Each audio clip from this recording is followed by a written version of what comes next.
I ran into this guy that I know the other day whose wife has left him for another man. And this guy, he's like still wearing his wedding ring, and he's got kind of the hopeful, hey, we're gonna make it through this kind of feeling, and he's trying to kind of convince himself that it's gonna be okay, but it just doesn't look like she's coming back. And this other friend of mine, she was telling me that she doesn't really have the same kind of beliefs as her family. And every time she goes to a family reunion, she said they all just turn on her, and they said they just get mean and angry, and she says it just gets ugly really fast, and she leaves in tears every time. It's like everyone I know has wounds. And some are small, kind of petty, you just need to get over it. But a lot of people, they're big and serious and deep wounds. I was talking to this girl I know the other day, this friend of mine, and partway through our conversation, she just said, she's like, you know what, I was raped. It's like we could speculate why all this happens and why people do these kinds of things, and we could try to figure it out forever. But I think what we want is to be free from this, don't we? It's like we want to be alive and healthy and whole. I mean, I don't want what somebody else did to me to determine what my life is going to be like. Do you? Because sometimes it's big things, and sometimes it's small things. I mean, maybe for you it's just an offhanded comment by somebody you don't even know, but maybe it was somebody that you really loved or that you still love, and they left you. Or maybe just a business partner who took the money and ran, or a relative who abused you, or a friend who turned on you. And it's you try not to think about it, but then if you're like me, then you end up thinking about it more than ever. And it's we want to put this stuff behind us, but how? Or have you ever had this happen? It's you think you're over it, you think you're okay, you think it's in the past, and then you either run into the person or you run into something that reminds you of them and what they did to you, and then it all comes back like worse than ever. And it's you thought you were over it, but now you're more into it than ever, and the wound is reopened, and it hurts more than ever. And then it becomes a day or a week or 10 years later, and now it's become a part of you.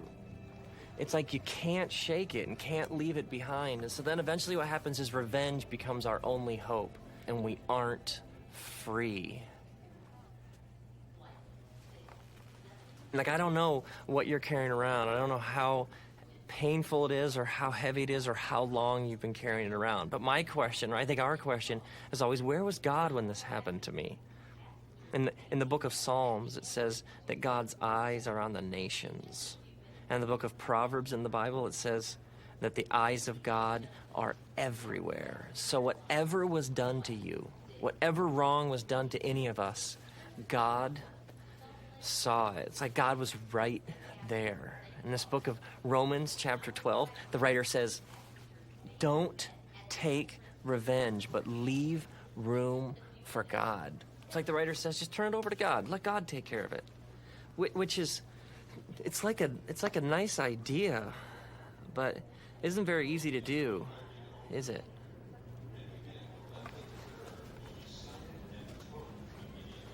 It's because revenge is part of our world, isn't it? I mean, we talk like this all the time. We'll say things I'll settle the score, or I'll teach them, or they'll learn not to mess with me. I mean, we talk like this all the time. But think about revenge.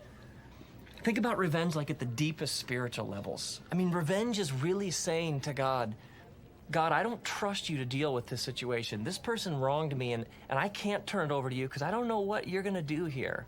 And so revenge is saying, God, not only I don't trust you, but if I get revenge, then I can determine what happens here. I can control the situation. And so revenge is saying to God, I don't trust you. I actually think I can do your job better than you can. And some friends of mine the other day, we were talking about this idea of what revenge really is at the deepest spiritual levels, and how it's just an insane way to live. And my one friend starts telling this story. He says he used to have golf balls in the glove compartment of his car. And so he'd be driving down the road and somebody would like cut him off or do something in traffic that got him mad. So he'd pull ahead of them and then he'd pull in front of them and then he'd take the golf balls out of the glove compartment and he'd like toss them out of his sunroof, hoping that they would like dent the car that had cut him off. And we're all laughing, but we've all done things like this, haven't we? Like completely crazy things because we were just so bent on revenge and evening the score. And revenge doesn't satisfy, does it? I mean, have you ever really evened the score? I mean, have you ever really gotten revenge and then felt good about yourself? It's because revenge doesn't work, does it?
I think this is why freedom is so central to Jesus' teachings.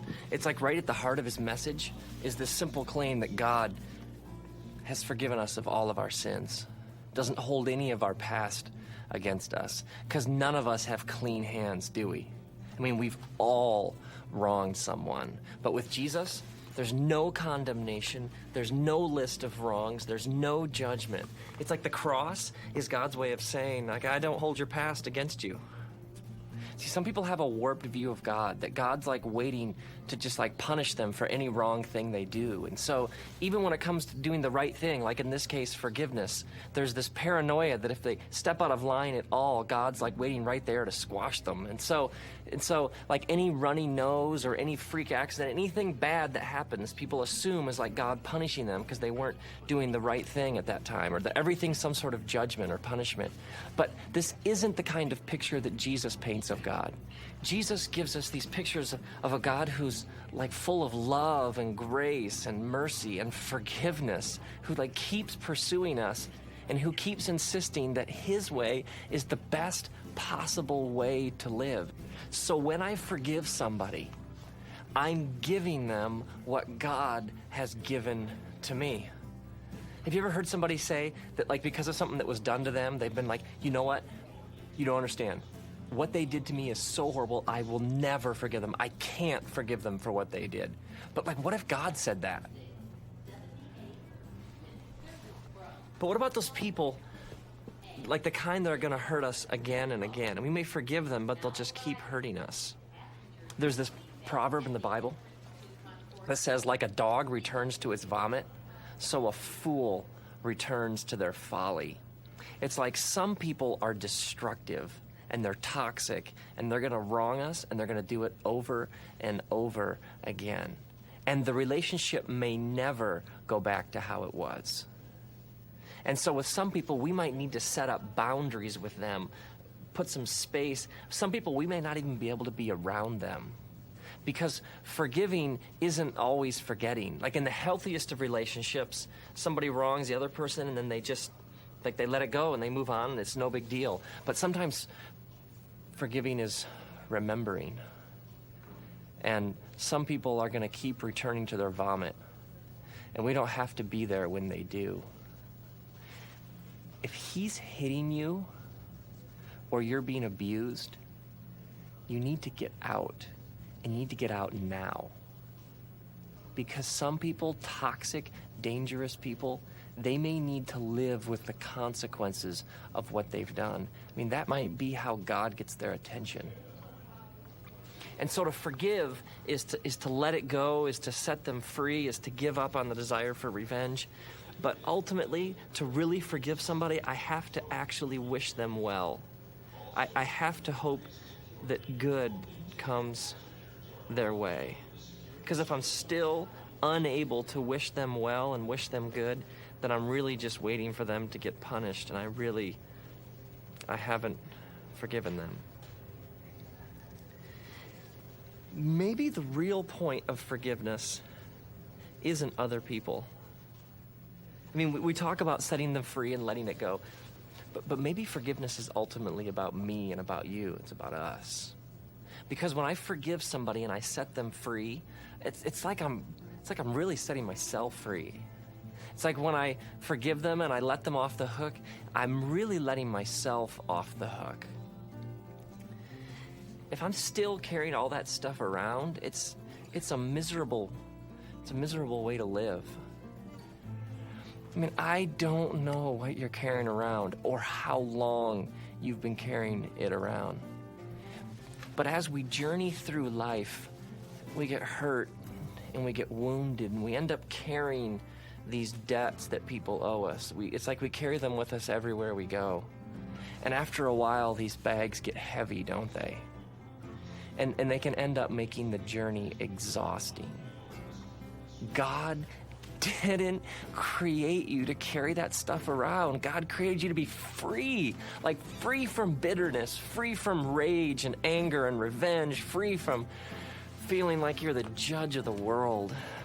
I mean, what does it look like for you to just let it go? I mean, maybe you have to do something. Maybe it's a phone call or an email or some sort of face-to-face conversation, or maybe there's just that moment, like where deep in like the very fiber of your being, you just say, I'm not gonna carry that around for one more day.